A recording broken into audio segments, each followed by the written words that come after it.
Mimi naitwa Benjamin Mzinga. Mimi ni mtangazaji na napenda kutumia nafasi hii kutoa rai, wito kwa jamii ya Kitanzania kwa ujumla wetu. Tuendelee kuitunza amani tulionayo. Amani ndio msingi wa maendeleo ya taifa hili katika nyanja mbalimbali, maendeleo ya kijamii, maendeleo ya kiuchumi kwa ujumla wake.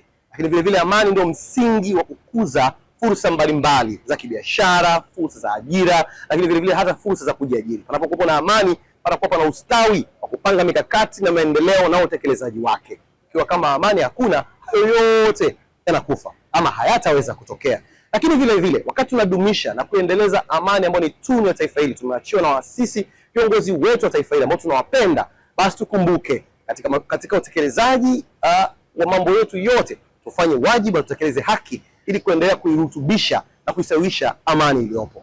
Muhimu sana. Hakuna jambo lolote ambalo linaweza likafanyika bila kuwa na amani. Wanapokuwa na dosari, changamoto, ni fursa kwa kila mmoja wetu kukaa mezani, kuzungumza na kutatua changamoto zilizopo.